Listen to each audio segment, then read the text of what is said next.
Bueno, bienvenidos a la tercera parte del curso de agricultura regenerativa. Hoy vamos a ver balances de suelo y estados de oxidación.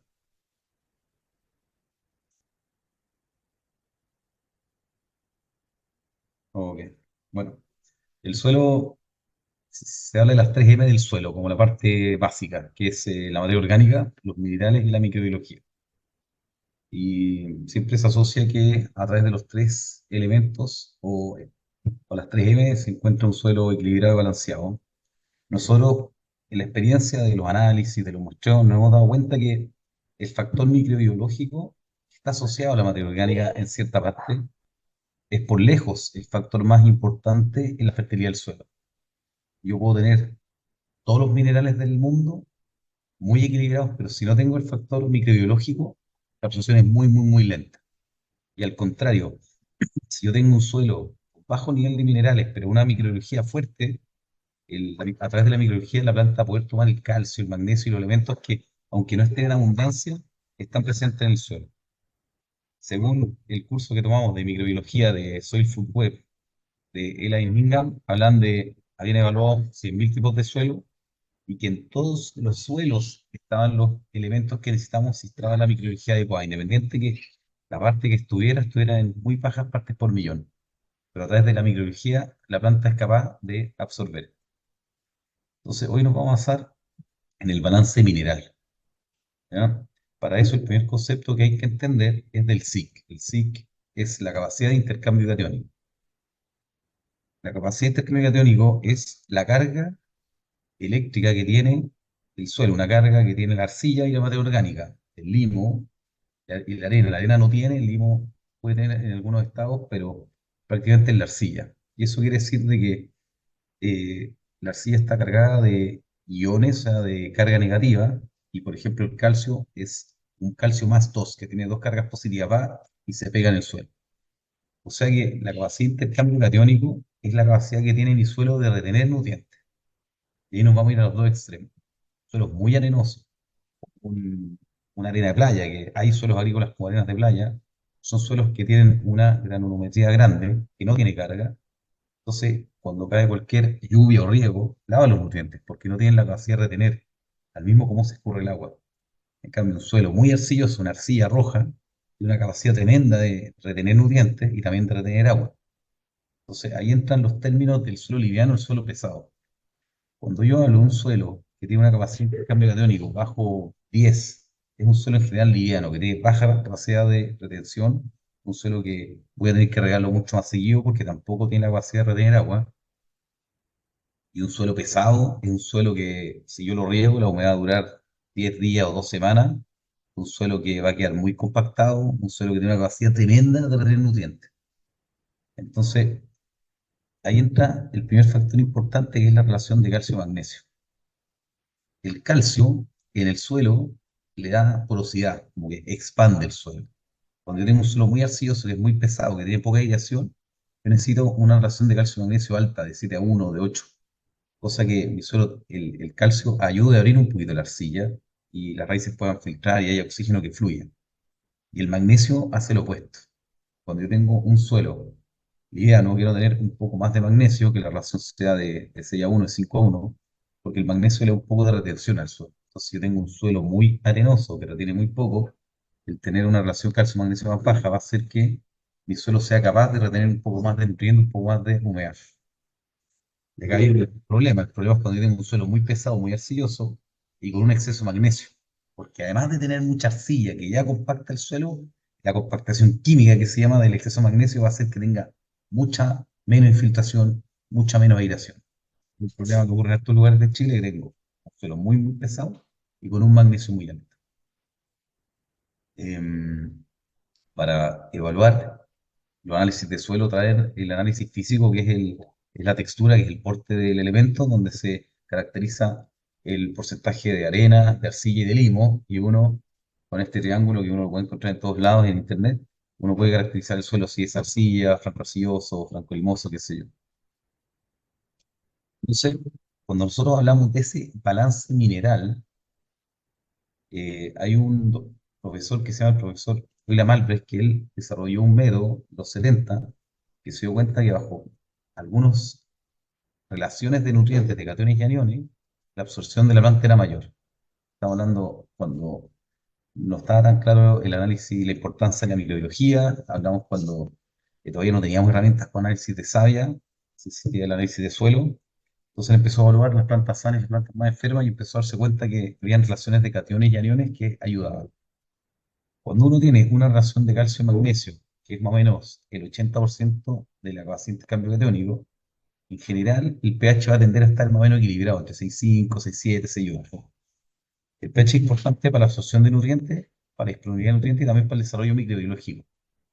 En base a eso, hay un sistema de relaciones para los otros elementos. Por ejemplo, el potasio debería estar entre 3 a 5 de la capacidad de intercambio, y ahí también es importante entender cuál es el cultivo que estoy teniendo. Si tengo un frutal, una manzana o una papa o un tomate que extrae mucho potasio, es mejor que esté en 5. Si estoy hablando de un cultivo, puede ser una cebolla o puede ser otro frutal que tenga menor extracción de potasio, estoy bien con el 3% de la base de intercambio. Después, el sodio debería estar promedio 1 de la capacidad de intercambio catiónico. Acá hay un sistema de relaciones. El fósforo debería estar entre 0,5 y 1 del potasio. El azufre a un tercio del fósforo. El boro, una unidad de boro por 1000 de calcio.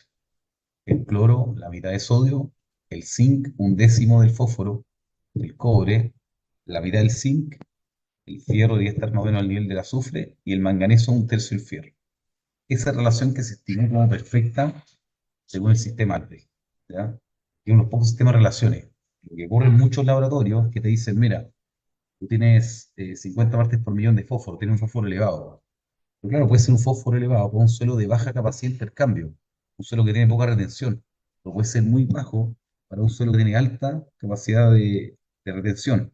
Estamos hablando de tener el porte de un estante que cae en 10 metros cúbicos versus un metro cúbico. Tener una sábana de un metro cúbico distinto de tenerlo en de 10. Y exactamente lo del suelo. Entonces, los niveles como cuando hablo de ppm, en algunos factores sirve, y en general siempre hay que evaluarlo según la base de intercambio. Eh, entonces, bueno, ya hablamos un poco del tema del pH, que es el nivel de hidrógeno potencial de hidrógeno, que también es un cation. Entonces, cuando yo tengo una relación de calcio-magnesio adecuada, puede tener un nivel de hidrógeno del 10 de la capacidad de intercambio catiónico, y con eso puede tener un suelo con un pH adecuado. Hay que entender que el hidrógeno es como el elemento de intercambio. Cuando tengo una arcilla que tiene un calcio y llega a través de la microbiología, ese calcio que es más 2 libera, y esos espacios de cationes quedan tomados con el hidrógeno. Cuando tengo un suelo ácido es que tengo demasiado hidrógeno, o sea, tengo casi todas las cargas usadas por hidrógeno, y cuando tengo un suelo que tiene un pH elevado, tengo muy poco hidrógeno, o sea, tengo poco material de intercambio. Por eso se habla más que nada de la disponibilidad de elementos. Y ahora vamos a hablar del tema del LH, que es el estado de oxidación. La manera más sencilla de entender esto es entender la relación entre el nitrato y el amonio, ¿ya? Cuando tengo un suelo que está oxidado, el nitrógeno va a estar en el suelo como NO3, que es nitrato, ¿ya? Y cuando el suelo se empieza a reducir, va a empezar a transformar en amonio, NH4. O sea, lo que ocurre es que se aire el oxígeno y el nitrógeno se va a llenar con hidrógeno. Entonces, eso es el estado cuando hablo de un mineral que está en estado de oxidación, que está con oxígeno, y reducido que está con hidrógeno o algún quelato, pero que no está oxidado. Si yo tengo un suelo que está muy oxidado y riego, voy a reducirlo temporalmente mientras esté la humedad, porque obviamente la humedad va a desplazar el oxígeno. Pero hay un nivel basal, que es el estado de oxidación. Cuando digo un análisis de suelo y pido que me hagan el análisis de nitrógeno, me van a dar el nivel de nitrato y el nivel de amonio. O sea, el de NO3 y NH4. Y ahí yo puedo saber si el suelo está oxidado o no. Y acá viene lo interesante, que el pH, que es el estado de oxidación, es tremendamente importante para la absorción de nutrientes y las enfermedades de suelo. Es como un continuo entre lo que pasa en la planta, pasa en el suelo, la absorción de nutrientes, y cómo la planta puede tomar su susceptibilidad a virosis o enfermedades o envejecimiento temprano. Entonces aquí hay un gráfico donde aparece abajo el pH. Sabemos que normalmente se da un pH más o menos ideal entre alrededor de 6 y un poquito más arriba, y el pH, ¿ya? Que el fondo, el pH es el movimiento del hidrógeno de cationes y el H es el de protones. Entonces, eh, hay una condición favorable de H y pH, y acá hay un curso muy interesante que está en internet en francés que explica cómo cuando empieza a oxidarse más el suelo, la planta se vuelve cada vez más susceptible a distintas enfermedades. Y hay una relación, obviamente, con el pH porque están asociados. Y cómo el pH tiene una importancia tremenda en la presión que vamos a tener de bacterias, de virus y de otras enfermedades. Entonces, como les decía, el pH es algo que está moviéndose todo el tiempo, es mucho menos, mucho más móvil que la relación de pH, pero es tremendamente importante para saber si voy a poder absorber los nutrientes o si cómo está mi disponibilidad de nutrientes y mi susceptibilidad a la planta a distintas enfermedades. Es un tema que es bastante complicado de entender. En algún minuto podríamos hacer una clase solo de esto, para entender muy bien cómo se mueve el pH con relación al pH y las enfermedades. Pero es importante entender que cuando hablo de un suelo oxidado, estoy hablando de que está con oxígeno, en este caso lo más fácil de entender que está como nitrato, y cuando estoy hablando de un suelo que está más reducido, estaría como amonio. Le doy un ejemplo, un suelo, el origen de donde vienen las papas, por ejemplo, el Chiloé o los Andes, donde llueve mucho, son suelos que están constantemente en estado de reducción. Eso quiere decir que la planta está más adaptada a absorber los elementos en estado de reducción, a absorber amonio en vez de nitrato. Y si voy a suelos que están más secos, suelos arenosos, con poco más de orgánica, la condición en general va a ser mayor de oxidación. Y cuando yo tengo el suelo pelado, la mayoría de los productos que uso de herbicida o de fungicida tienden a oxidar más el suelo. Entonces, en general, el gran problema que nosotros tenemos en la agricultura tradicional es el exceso de oxidación. Entonces, aquí viene cómo se comporta esto con la absorción. La planta puede absorber el nitrato, que puede absorber el amonio como fuentes de nitrógeno, puede absorber también la urea, el aminoácido, que eso lo vamos a ver después. Pero a nivel de los elementos, por ejemplo, la planta absorbe el calcio, el magnesio, el potasio, el zinc, el sodio, el boro, el cobalto, hablemos de los cationes, como en estado de oxidación. Y obviamente, ayudado con la microbiología, la planta es capaz de absorberlo. Pero hay elementos, como el manganeso, como el fierro, como el cobre, que la planta solo los puede absorber cuando está en estado de reducción. Eso quiere decir que si yo tengo una deficiencia de fierro y tengo mucho fierro en el suelo, la planta no va a poder absorberlo hasta que tenga una microbiología tan potente a través de una alta fotosíntesis. La fotosíntesis es un producto de alta reducción que sea capaz de reducir el fierro del suelo y absorberlo por las raíces. Por esa misma razón, las aplicaciones de manganeso, fierro y cobre son mucho más eficientes en forma de quelato y foliares. ¿Ya? Les digo, si yo aplico sulfato de cobre como nutricional, va a funcionar como fungicida, como, como bactericida de contacto, pero no va a entrar a la planta y activar el sistema inmune por dentro. Entonces es súper importante entender qué elemento requiero yo en estado de reducción y cuáles pueden ser estado de oxidación. Y acá hay que entender que entre los cationes, aniones y los micros, los macros, compiten en entrar. O sea, la capacidad de absorción de la planta es limitada y el calcio, magnesio, el potasio, el sodio y el amonio son dos cationes que todos compiten por esa absorción de cationes, igual que los aniones, el fósforo, el azufre, el nitrato y el cloro, y pasa lo mismo con los microelementos. Entonces, yo para la absorción de calcio necesito tener niveles de boro y sílice, que son como los carriers del calcio. Para la absorción de potasio necesito niveles de manganeso. ¿Ya? Pero aquí viene, por ejemplo, el tema de los cationes. El sodio y el potasio son más solubles, se absorben con más facilidad que el magnesio y el calcio. Eso quiere decir que si yo tengo exceso de sodio, exceso de potasio, el potasio como mayor enemigo del calcio, como mayor antagonista, va a disminuir mucho mi absorción de calcio. Entonces, si yo quiero, en un periodo de división celular, que la planta absorba más calcio y empiezo a aplicar potasio, lo que voy a hacer es que voy a disminuir mi absorción de calcio por el exceso de potasio. Y pasa lo mismo con los aniones, el cloro, que viene en los muriatos, muchas mezclas bases y llenados nuestros suelos de cloro, es más soluble que el nitrato más que el soluble, que el azufre, perdón, y el fósforo es el más complicado de absorber. Y si nos vamos un poco a la realidad de la absorción de suelo, cuando yo tengo una planta, una microbiología activa, la planta va a ser capaz de tomar el calcio. Pero para tomar el fósforo, la planta necesita una microbiología muy, muy robusta, ¿no? Una relación entre simbiosis de las micorrizas con ciertos bacilos y ciertas bacterias para absorción de fósforo, que sería el elemento más complicado de absorber. Cuando yo tengo absorción activa de fósforo, del que está en el suelo, significa que mi microbiología está extremadamente buena. Y esto solo como dato, vamos a hablar de la eficiencia de fertilizante en peso de nitrógeno más adelante en los cursos, pero entre el nitrato y el amonio es aproximadamente el 80% de los cationes y aniones que absorbe la planta. Es extremadamente alto, ¿ya? Y el exceso de nitrato va a disminuir la absorción de fósforo, de azufre, de aniones, y el exceso de amonio, la de calcio, magnesio y otros elementos, ¿ya? Entonces, cuando la planta absorbe el NO3, ¿ya?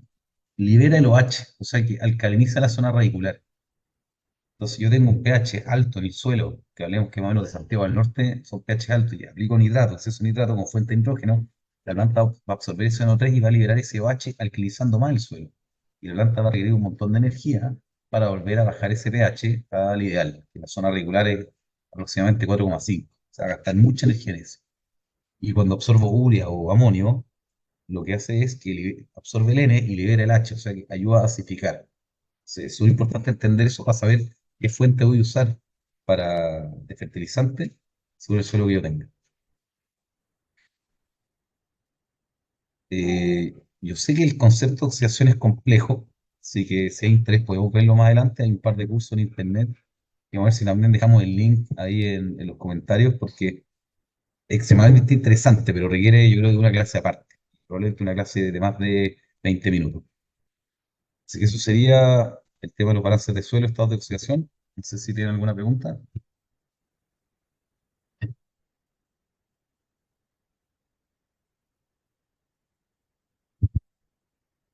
¿Quedó todo muy claro o no se entendió nada?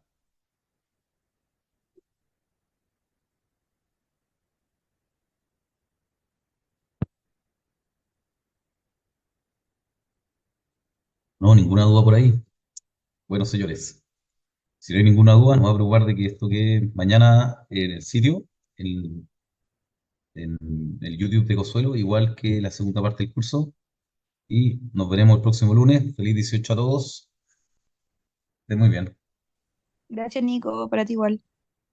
Nos vemos. Gracias, Nico. Gracias. Gracias. Gracias, Nico, cuídate. Chau, chau. Chao. Gracias, Nicolás. Gracias. Clarísimo. Chao. Vale, bueno, gracias.